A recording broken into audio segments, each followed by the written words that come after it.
My co-host is Pep Valdez with Marketing and Communications.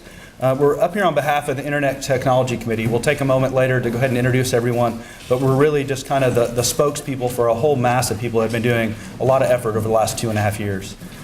For those of you who have been long-timers around UTMB, you may be aware that we had a web developers user group many years ago, kind of pre-IKE. This is a reincarnation of not only that, but a lot of tools and techniques and collaboration that we're trying to re-encourage and get going over of not just today, but many sessions to come. What we're going to cover today is introduce the Internet Technology Committee and their charge. We'll do a recap of what's been accomplished in the last 2.5 years since they've been together. We'll look ahead of where we're going and solicit some feedback from you guys on what we think is going to happen and if we're going in the right direction. And then lastly, have some question and discussion. I think it's very important to reach out to the community at this point and get your feedback on our direction. So to keep anybody from drifting off, we're going to be doing this like bait switch. And you also know that we're strategically located by an exit. So if things don't go well, we're out of here. So the charge, I'm not going to actually read this to you, but there is this material is all online. So if you want to go back and study it dutifully, you'll be able to do that. But it's policies and guidelines, institutional priorities, strategic alignment, and we're looking at things like branding, people working together, consistency across mission areas. I think that's one thing that we've all experienced. You've got areas that are resource rich and tend to really stay on top of the game, and then you've got other smaller areas often. And this is one of those web management and web creation is one of those jobs that it's kind of the last thing people think about. Unfortunately, it's often one of the first things your customers see. So a lot of times it becomes a challenge. It puts you in a bad spot. So Mike mentioned a little bit about the Internet Technology Committee. This group was actually, the last slide mentioned, it was originally brought together by IS leadership at the request of executive leadership. So the president and others were, okay, this is an important thing. We really need to have our ducks in a row. They were charged to pull together a group. This group has evolved over time, and these are the members who are there now. If you're in the audience, would you stand up or at least put your hand up or do something? So I wanted to thank everybody, all these guys. They've really put a lot of work into this, but also it's important because the project's collaborative and they represent pretty much every mission area on campus. So I think the amount of working together, the fact that Mike and I are up here together and we've been presenting these to different groups since January, the fact that it's collaboration, it's an important part of this. So content review, this is what this project's about. So content review and refresh, we want to get rid of a lot of the old content that's out there, have a process to keep things current, better tools and training, more shared content. What we mean by shared content is if I'm creating something like a news item and you want to use that same news item, you shouldn't have to recreate it. If it's a faculty profile or a policy, we shouldn't have to have that policy in 3 or 4 different places. We should be able to share that content. Enhanced collaboration, coordination, and standards, policies, and oversight. We'll talk a little bit more about that. We're not going to do a deep dive into social media. Myra McCollum's over here. I'll introduce her later. Social media, there's a whole nother project, a lot of the same kind of parallel things that involve social media. You probably all are running into that issues related to social media from time to time. Not going to do a big deep dive into this other than we're going to talk about templates and the responsive templates. And what that means is that your templates are available to people on devices regardless of whether they're on a phone or a website or their TV at home or a tablet or whatever. So the little one on the bottom, you're looking on the left-hand side at utmb.edu, on the right-hand side at utmbhealth.com. The orange slice on the top one is how much of the traffic that's currently coming to us is mobile. And this is as of the end of the last fiscal year, so this is now from last fall. So our number now for utmb.edu is already over 11%. It was 8% a few months ago. And for health.com, it's over 40%. Sometimes, some days trending towards 50. So if we don't have responsive web pages, that's really working against us. You may have heard about this thing called Mobilegeddon. Google's no longer delivering your non-responsive pages to mobile users, so that's going to hurt your visibility.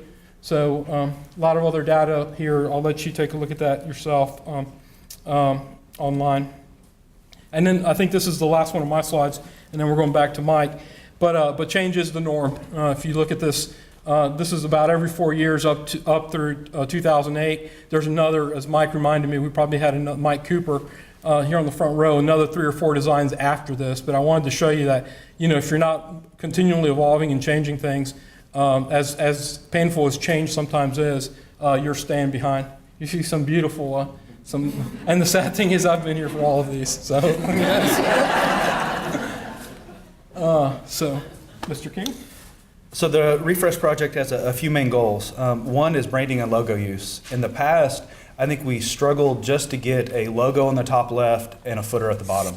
And really across the industry, the last 10 years, the bar has been raised. If you look at most institutions, they not only have that, but they have a consistent navigation across all the sites. So if you want to go look at the School of Nursing program, look at School of Allied Health, hop around to different programs, you can easily navigate. In many of our cases, that is not easily done, and we needed to spend some time to make that easier for you guys to maintain and enable. Pep spoke a little bit to the institutional templates and framework. We don't expect every department to go out there and become experts in mobile. It's quite a bit of a hurdle, and it's always moving. So we're trying to build a framework in place so we can hand off templates that are mobile friendly and responsive, and then keep those maintained so it's not something that you have to worry about going forward. Another piece that Dr. Kellner was very interested in was the site accountability. We often have orphan sites. What tends to happen is a developer leaves the university or retires, the site's orphaned, and no one knows until someone starts complaining about pages that are out of date. And unfortunately, we've never had in many areas a way to even document who the contributors are to that, who's an executive sponsor to the site. So we had no one to reach out to. My team does the web hosting environment, and we can see who has contribution rights to edit pages. But many times, that's not the people that are actually developing the content. So I'll go into some tools that we're having to help with that process. The next piece of it, once we do a one-time effort to gather that, is how do we now do a scheduled content review? And that's not necessarily the web designer or developer's role. That needs to be the executive sponsor and the authors that are contributing to those efforts. And lastly, the site compliance. While we were doing mobile, we wanted to go ahead and bake in as many of the ADA requirements and things of that sort right into the framework. So it's, again, less things that you have to think about so you can continue to do your day-to-day job. So as we started this presentation, we started with Dr. Callender, the EVPs, back in January to first bring back to them, it had been a year and a half since we presented to them what our recommendations were, and then talk about the plan going forward. From there, we move on to hospital and health system leadership. We've spoken with all the deans, and then this afternoon we actually have the business and finance institutional support, all making sure we have leadership's buy-in to what we're presenting here going forward. So from a branding standpoint, any new website will have templates that are available, and there will be a requirement to utilize the templates going forward. Michael Cooper's done a great job of trying to build in as much flexibility as possible. So yes, we all look the same, but you still can have some uniqueness within it. And then for existing sites, the goal is to try to move as many of the existing sites into the new template by the end of this calendar year. The content review process is something that will be going on at the same time. I don't expect a formal review process to happen before the end of the year. It's more of getting everyone up to speed, and then the clock will start for an annual review process. But that'll be us working with you to identify who are the editors for the site, who are the actual contributors as far as content goes, and then executive sponsors. So 2 of those three people will get an email once a year. Please go in, acknowledge that you've done a review of your site.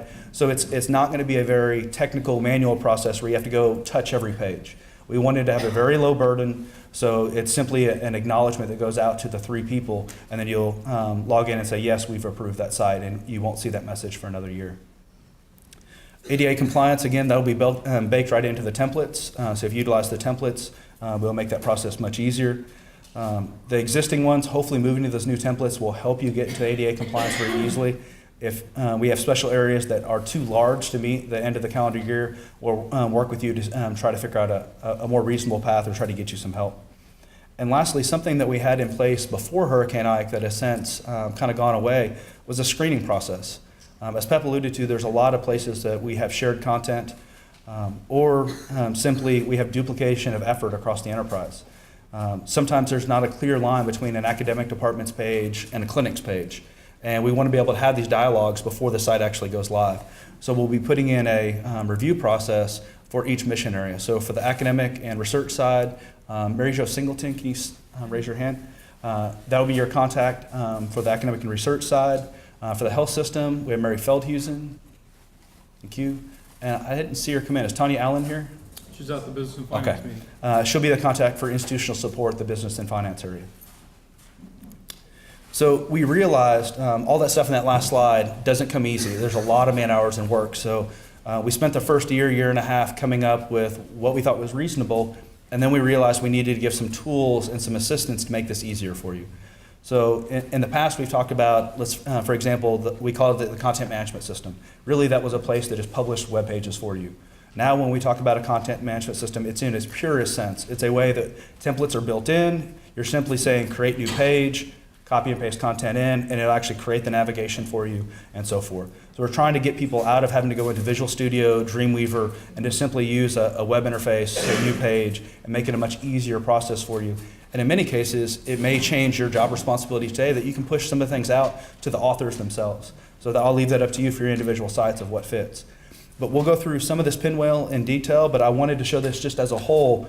There's a lot of tools that we realized that were needed to make this process easier and to allow you to have better decision making. We'll do a deep dive into a few of these items. The branding and templates, this was kind of the very first piece. We've had templates in the past, but we wanted to make sure we addressed the mobile as much as we could, and then baked in a way that as mobile evolves, that we can get those updates to you. We also wanted to make sure with the content management system, we've had it now for probably 6 months, but we've taken a lot of time to make sure we organize it properly so that way people can get in with very minimal training, but realizing that we have some areas where you have .NET developers that want to do more advanced things. So we see kind of two sets of users for that.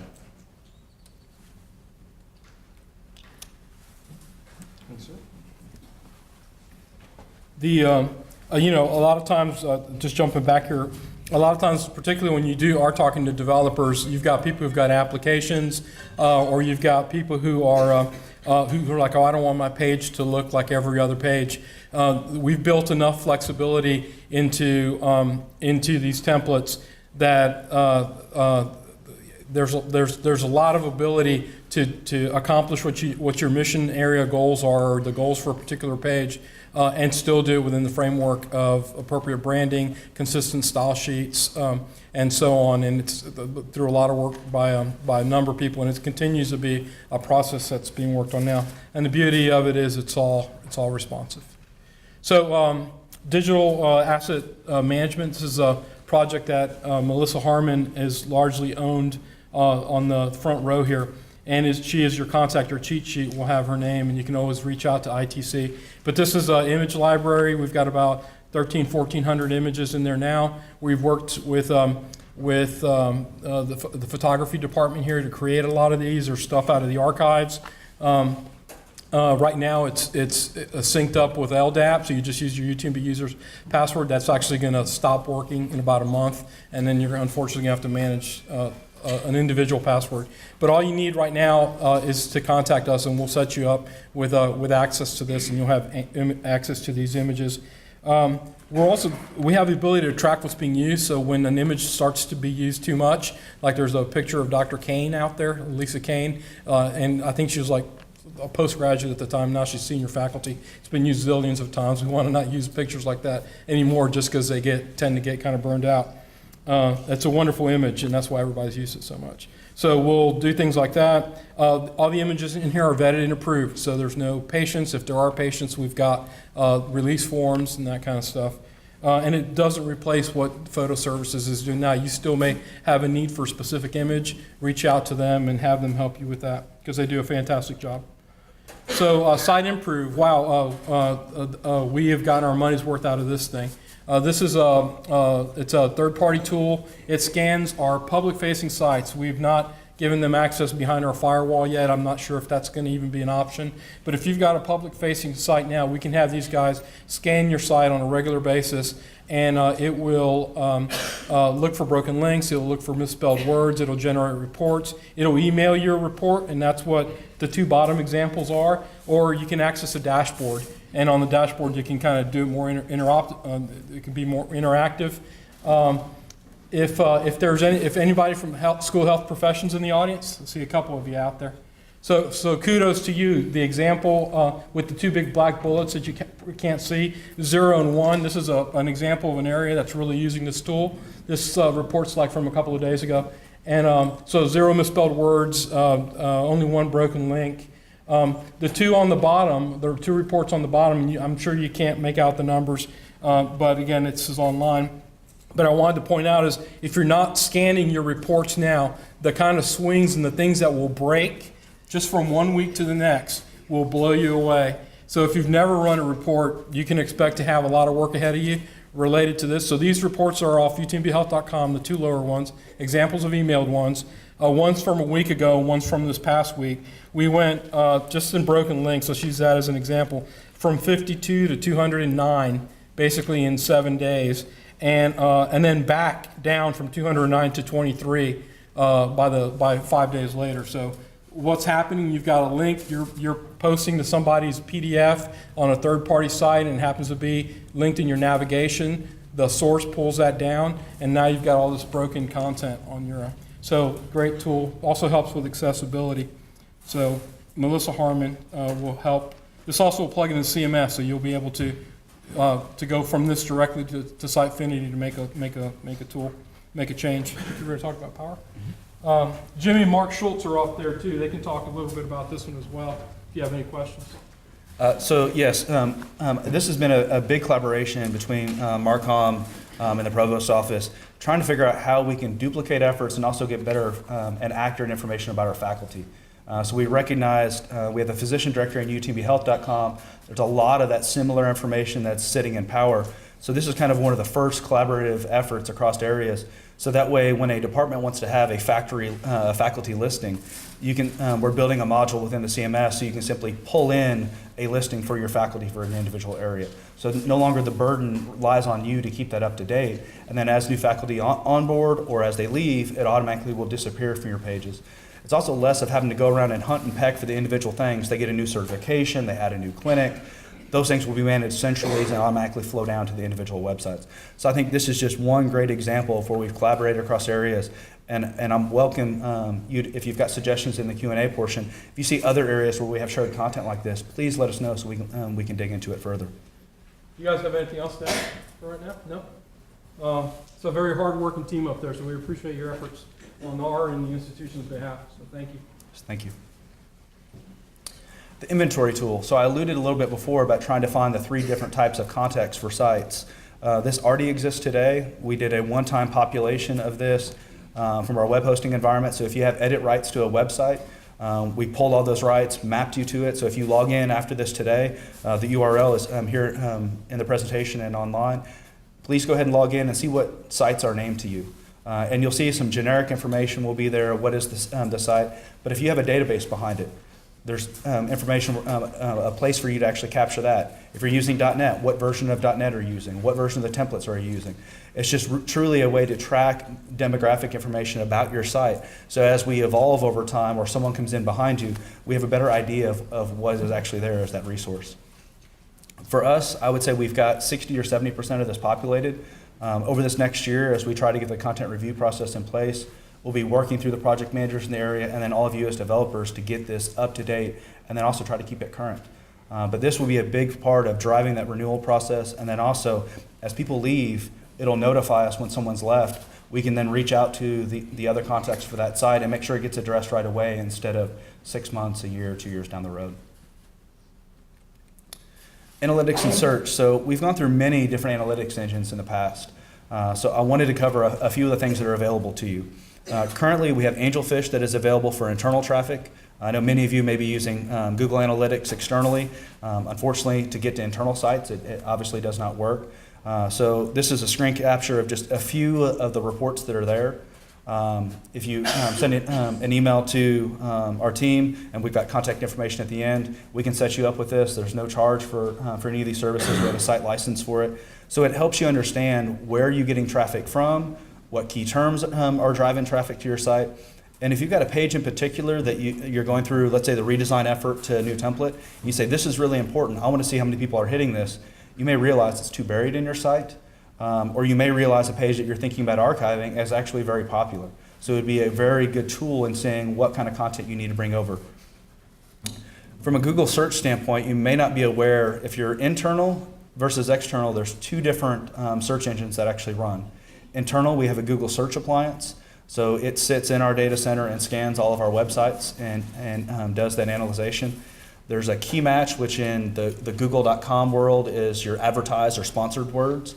We have not advertised that very heavily in the past, but that's something we would like to move forward and advertise more.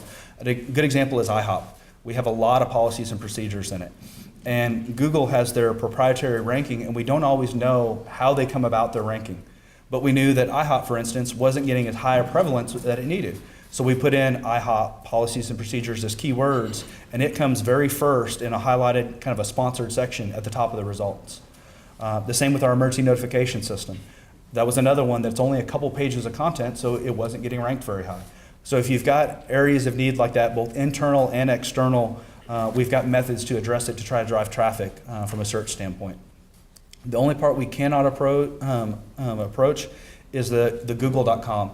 That's still their proprietary engine, and it's by their sponsored links. But if you're on the intranet.utmb.edu, do a Google search, you're going to hit our Google search appliance internal. And if you're on utmb.edu and do the search up at the top, that'll hit our search service.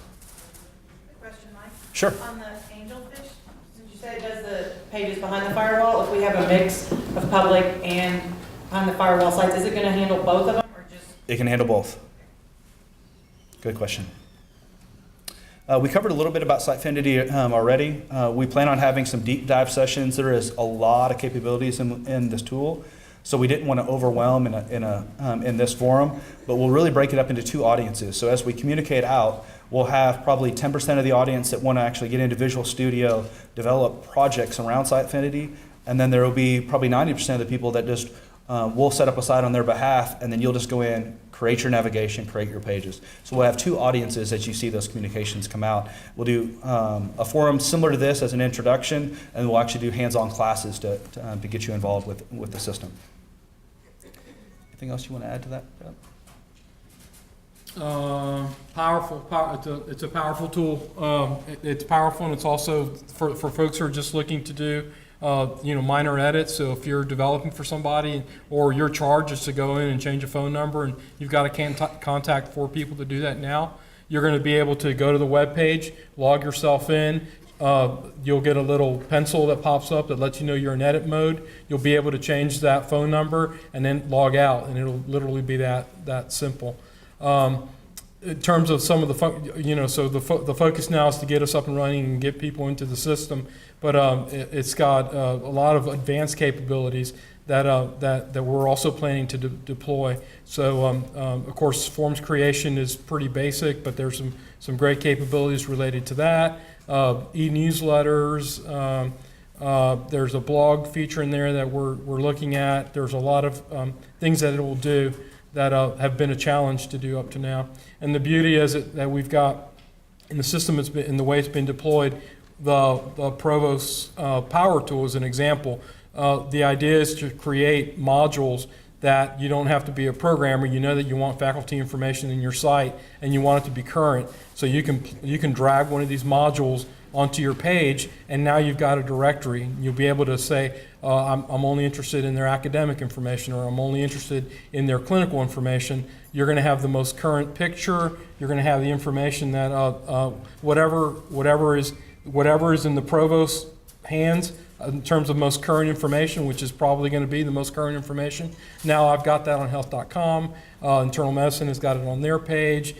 Maybe a second department for another faculty has got it on theirs. So that's kind of the vision of where we're going, and it's some of the challenges that we're hoping to address with this.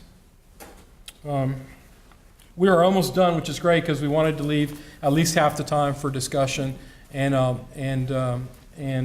questions and ideas. So there's also other projects that we're working on. It'd be great if we could just say, you know, this is it, but I think we all know there are a lot of needs out there. So I mentioned already Myra and social media. We did an audit, I should say, an audit was done for us. And the audit looked at the whole social media program, where things are going, everything, you know, Facebook and Twitter and Instagram, but also reputation things like Yelp and health grades and other places where people are sharing information about us. They looked at processes and things that are in place now and came out with about 5 or 6 recommendations. We're about a third of the way through those recommendations, and you're going to probably see a process around social media similar to what we're doing here. There are going to be some tools, some resources, some training, and so stay tuned to that. That's being worked on concurrently with this project. So we're looking at we're really excited about this. I can't talk too much about it because we still got to get through purchasing, but we're looking at a wayfinding tool. Boy, do we need this. You go to the campus map now, and what do you get? A PDF, and it's horrible. And it was put in place to be a stopgap measure a couple years ago, and we've never been able to carve out the time to move beyond that. So we're pretty close to do that, to being able to do that now. The tool we're looking at, it's a third-party tool. It's the people who do the maps for Disney. So if you've ever been to Disney, you get an idea of beautiful 3D renderings. The best part about it, though, isn't how it looks, and it is responsive and all that kind of stuff. The best part about it is how it's managed. So there's a dashboard on the back end, and now suddenly a road's closed. So I don't have to go to a programmer and kind of get into hard code to update that. We would just say, hey, X here and X here, this chunk of Market Street's closed for this duration of time, and now that's suddenly on our map. It's that easy. So. Same thing for people who do tours, or you're going to bring people to campus. You can set up interactive tours. We can also do wayfinding inside buildings. So if you've got students that are coming to visit academic affairs, or imagine maybe if we build a new hospital someday, and you want to show people how to get around in there. Yes? Okay, for those of us that have become health conscious and are looking at how many steps we take a day, can you put in our mileage? From this building to that building? Yeah, phase 3, yeah. It actually is possible. The tool's pretty amazing. I don't want to get, if it's affordable, it's hopefully we'll be able to get there pretty quickly.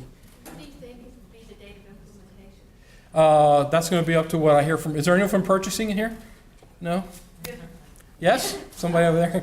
That's going to depend how quickly we can get fortunately, this vendor's done a lot of work with other state agencies, and as you guys know, when that's the case, sometimes there are contracts that we can cobble along with. We're hoping that that's going to be the case with this, and it's not going to be a full RFP, RFI, RFQ, et cetera, et cetera. But there'll be we talked about widgets. It's the same kind of thing. You'll be able to embed this map into your own sites. You'll be able to customize some of the applications. So we're excited about that. Yammer, I don't know if anybody knows what Yammer is like Facebook, but corporate Facebook. So it's within organizations. It looks at your email address and assigns you to a group based on that. It was bought by Microsoft 2 years ago or so, and we now have that available. So if you have, we've looked at different tools over time to do like collaboration and other kinds of things. Yammer's available now. That's pretty recent. And then we're also looking institutionally at a web forms tool. All of us have got PDFs and things where we want people to scan them or fax them in. Remember fax machines? We'll talk more about that a little bit later. So next steps, there's a blog. I wish it's okay. I mean, it's got the information you need on there. We're going to do a better job of kind of letting people know what's going on.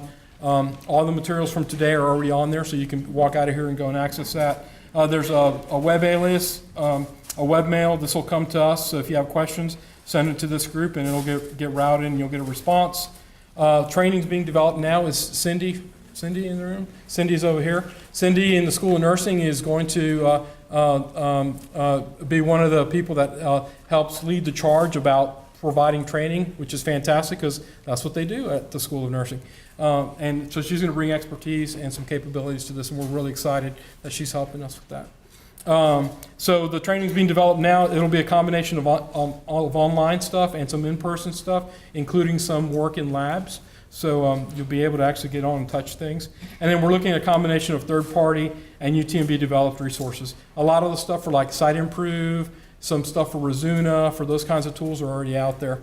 It's Sitefinity. There are a lot of online tools for Sitefinity. We have to customize them for our application.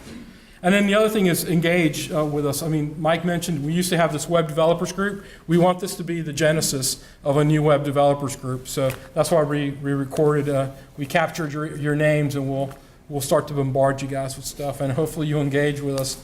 Because I think the collaboration, even up to this point, has really taught us a lot about how much knowledge is out there. We just need to share it.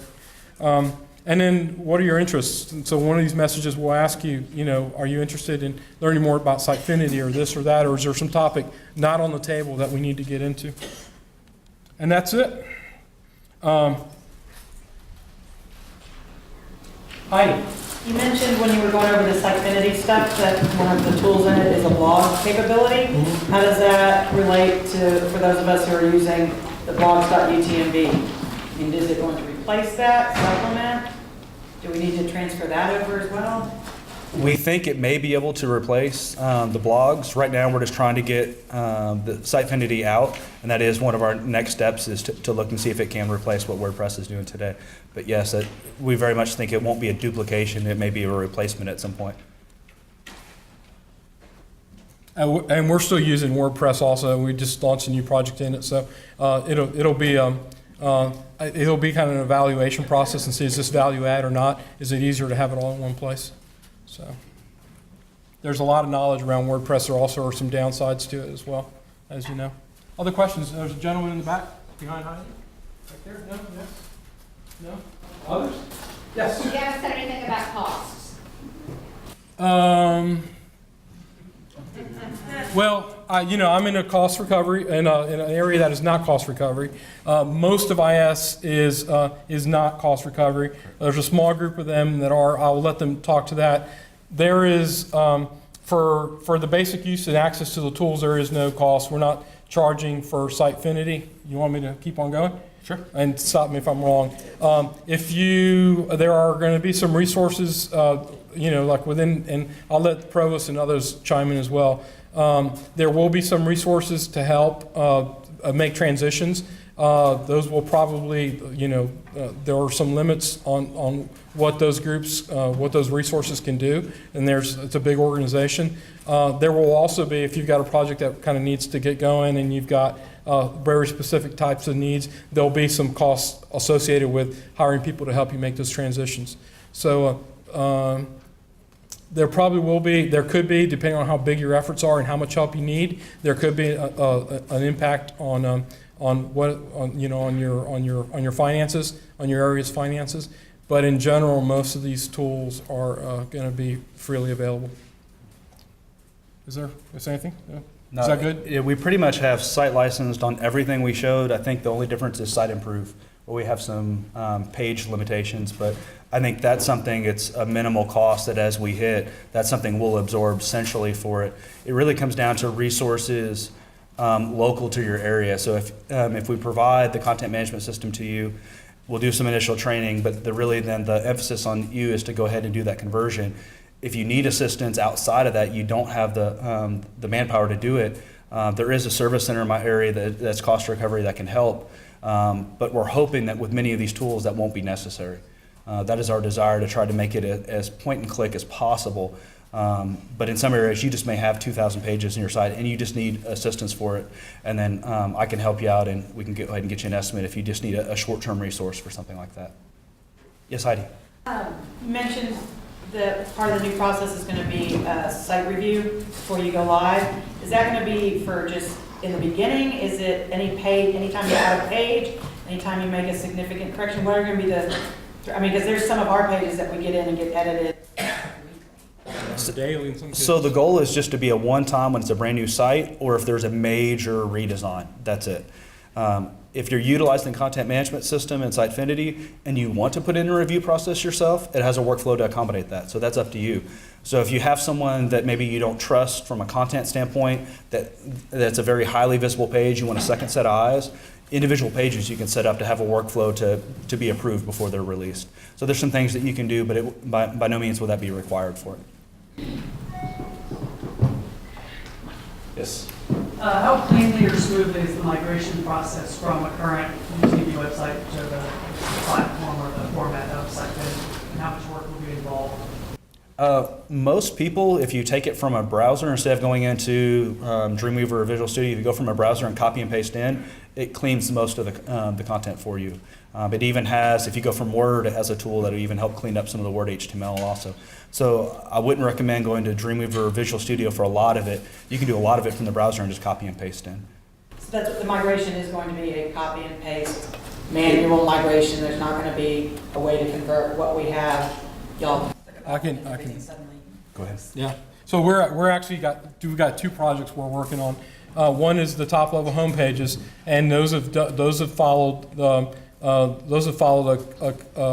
cut and paste process, and it's gone very quickly. Now this is excluding utmb.edu and IUTMB, but all the other pages at that top level, it's gone really cleanly and quickly. The other big one, and I see Ryan up there because HPLA is the same one, utmbhealth.com, big site, about 1,600 pages that we're going to be moving. In that case, we are looking at doing some sort of import with the database. We haven't actually done it yet, but that's our objective. And we're going to try and do the same thing with the HPLA site because it's a slightly smaller site, so we can play with how that transition works that way. It may end up being a combination of the two things depending on what site you've got. And we'll know more about that in probably a couple of weeks. The other point to clarify is it's not a requirement to go into Sitefinity. If you want to utilize templates, still use Dreamweaver or Visual Studio. We will provide the templates so that way you can do it in those native tools also. So it's up to you if you'd like to move to the new tool or if you just would like to utilize the templates outside of the tool itself. Yes. I was just wondering, do you have any idea when we can start using Sitefinity? I thought that would be the first question, and I told Mike Cooper and Toby, wherever Toby is, that they'd be the ones I would direct that question to, but don't know exactly yet. So we do need to get the training and the tools in place, and the holdup for Cindy is that we really literally just finished phase one, which was making sure the code was all clean and everything. Access has been an issue for us to make sure that we're in a complex environment related to internal and external, but also we're load balanced, we're on different servers. So getting everything to work right has taken a little bit longer than we thought it was going to. But you finished something for local installs recently, right? Phase one done last night. Yeah. So what does that mean? People can... It's a multi-site solution. So basically, instead of having your own website like you do now and files, it's kind of like a condominium of websites. So we're all working together, and so we're getting the top tier infrastructure in place right now, and then coming up with a plan to move everybody. So you want to just describe what those tiers are? So it's like www. Intranet, health.com, and the academics. So, I'm still going to give you a date. it's a work in progress. Soon. Yes. Other questions? Yes. Is the digital asset going to live outside of the content management system, or are they going to work together? It is outside of it now, and we haven't. That might be something good to look at for us to do. We actually Sitefinity user, right? Does everybody know Cassie? Huh? Yes? Everybody. So family medicine and preventive medicine community health, is that areas? So we looked at a lot of different tools. I don't want to put you on the spot. We looked at a lot of different tools before we settled on Sitefinity, we happened to, one of the tools that we looked at was being used by somebody that has been used by somebody here for a couple of years. So, and that was Family Medicine, that was Cass, and she actually was one of the people that pointed us, and, this is a cool tool and something you should look at. Did you want to talk for a second about your experience with Sitefinity for the last couple of years? Sure. Sitefinity is the easiest content management system I've ever run across. The bottom line is organization. If you get it organized the right way up front, everything just flows right into place. And transferring these websites, and I know y'all are hearing copy paste, if you're kind of worried about that, it's very simple and it's very quick, and it knows what to do with it. So, training is, once you get trained, it's going to be great. Everybody's going to enjoy it. Thank you. Other questions?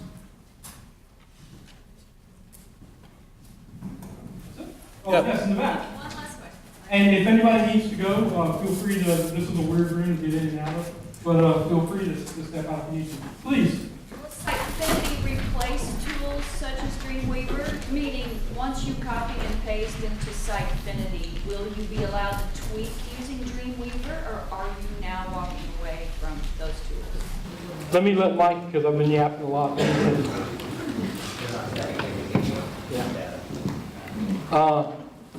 So what Mike said is that they're no longer static pages, so probably not. So my limited experience with it so far, in terms of working with it, is, and I am a Dreamweaver user, and I'm always, going back and forth with stuff. From what I've seen, I can't really see a good reason why I would want to marry the two. The Sitefinity's got so much capabilities built into it, and it's so clean and easy to use. I don't. Now, a lot of people are doing a different level of programming, and they're using Visual Studio for that, and we'll probably continue to see some of that. But did I say anything that sounds? Did that make sense? It depends on what you do. It just depends on what you do. The difference, Sitefinity, once you add your content into Sitefinity, it is now data. They're not static pages. You don't have a bunch of pages to manage in Dreamweaver as you do now. So what you would use something like Dreamweaver for is markup design. So if you do that now, you could still do that in Sitefinity, like work in Dreamweaver and then bring it in. But just for managing content, you wouldn't need it. Anything else? Yes. I'm not familiar with Sitefinity, but if I have an web application that applies backend, is that going to be an issue? So just to clarify, so if you have a web-based application with a database backend, will that be an issue? It will not. So there's two different ways that you can deploy Sitefinity. One being where we can set it up for you. The other, it's an extension to Visual Studio that we can give you to have Sitefinity run within your application. So you can actually marry those two together. Anything else? Yes. For the editing, is there source code view as well, or is it? Yes. I have a comment. Yes. If your site is already mobile, if you've already used your responsive templates, it is extremely simple to just go view source, copy and paste the source into your source code view in Sitefinity, and paste it. I mean, I did 20-something pages in a matter of probably 3 or 4 hours, sporadically. So it's really simple. I mean, unless you have something that requires you to have a developer to do, like APIs or what's the word I'm looking for? I'm not sure. Just overly complicated stuff, not your static, typical web pages. You'll be able to do this in no time. I mean, it's super simple. So, for example, if we're switching over to the new site, to the responsive one that they have right now, those elements in Bootstrap and everything will all be able to transfer over? All of the foundations. I mean, Cooper built it into where, for somebody like me that's not a developer, super easy. There's code snippets in there. You just do the code snippet, put your text or whatever it is that you need inside that specific panel, or whether it's a button or whatever it is that you need, and it's built into it. It's amazing. Other questions? Yes.